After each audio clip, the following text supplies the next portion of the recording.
Today I feel sad. I'm feeling my sadness. I'm not completely sure why.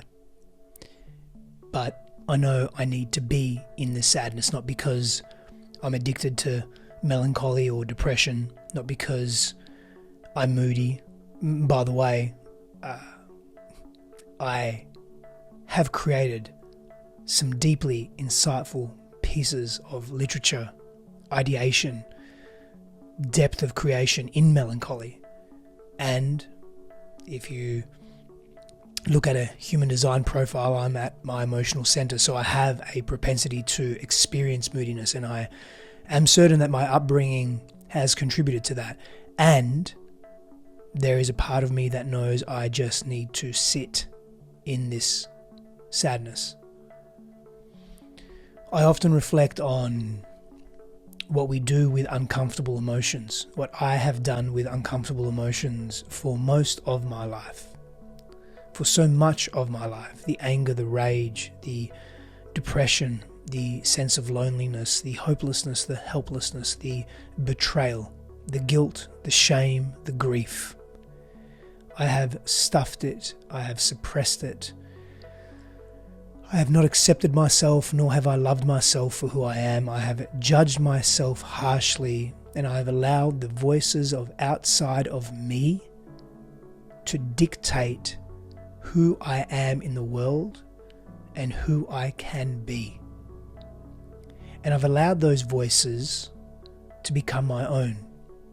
The harsh, critical voice of my father, the harsh, internal voice that now is mine. I'm not sure what to do with that. I'm not sure how to be with that. Yet the greater part of me knows I need to sit with that.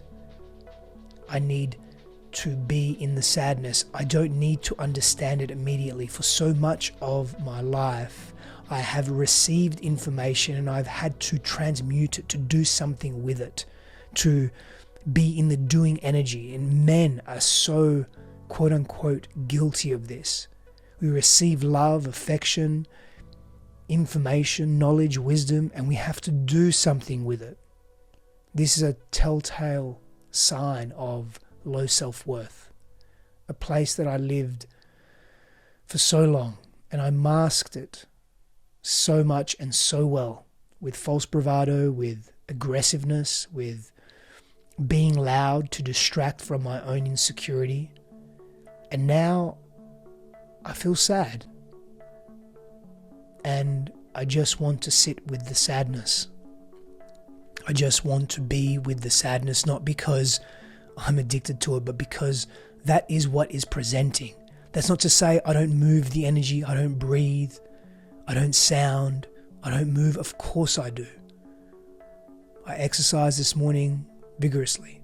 I moved energy with deliberate intention to come into deeper communion with that sadness, with that part of me that is asking to be heard. I have ignored myself for so long. I have ignored my feelings for so long. And on the eve, not literally, but figuratively, on the eve of bringing a baby girl into this world, I'm feeling some sadness. On the eve of my mother being hospitalized, being unwell, having COVID and pneumonia, not being responsive, and having very little filtration in her lungs, I feel sad. I feel sad that my wife is uncomfortable, but I'm grateful that the reasons for her discomfort. I'm sad for the disparity and discrimination and division in the world, the extremity of that. I'm sad for my brothers who feel deep shame. Sometimes sadness gets the better of us and it creates a stronghold on who we are, especially if we are empathetic beings, if we're HSPs, highly sensitive people.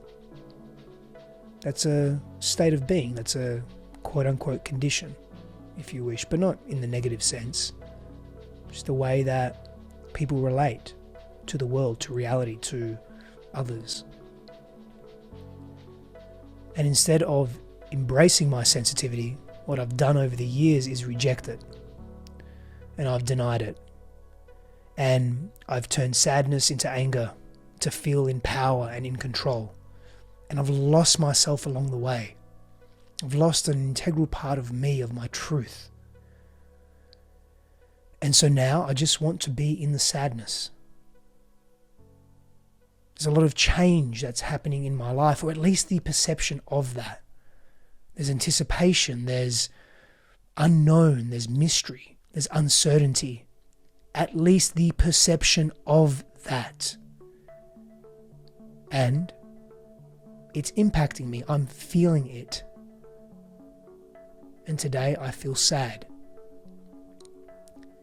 And tomorrow may be different. In a minute from now, in an hour from now, in a day from now, it may all change. But can we sit with what presents without judgment so that we may be free of the thing that the discomfort is attempting to show us? And if we remain long enough, and that is my intention, to remain long enough in this thing that I am feeling, it's not restlessness, it's not agitation. Restlessness has been a theme for me the last year. That's an interesting concept, and that's something that I'll unpack at another time, but it's just a sadness. Just a quote-unquote sense of feeling depressed, feeling sad. Sad that I'm not sure when I'm going to see my family again. Sad that the world is eating itself. And let me be super clear. There are amazing things happening in the world. There is some serious growth transpiring. There are some serious archaic conditions being broken, fractured, old systems breaking down. That is beautiful. And it doesn't come without some chaos. Or at least the feeling of. And so I'm sitting with my sadness today. Can I still function? Can I still be optimal? Sure. And if I need to rest, then can I give myself that? Yes, and to be honest, with difficulty, with challenge, because I've defined so much of my self-worth, value, and utility through my doing, through my productivity, through my utility.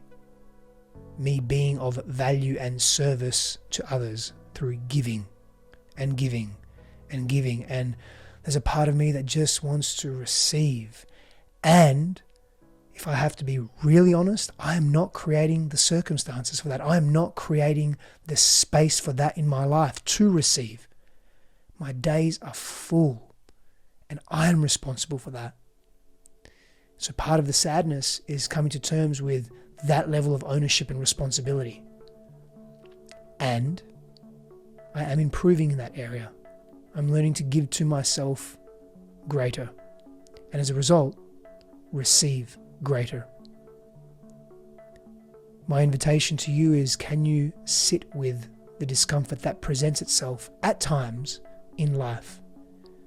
It has been a journey for me, continues to be, and I'm sitting with the sadness today. I'm sitting with the fact that some people cannot see the genuine nature of my intentions. And maybe they're not meant to. And maybe they don't have to. And maybe I get to look at my ego in that way. And what is my come from? What is really underneath? What's underneath? And the offense or the sadness of not being seen and witnessed. Yes, it's a human need, and maybe there's something else there for me to grow through. So today I'm just sitting in this moment with that sadness.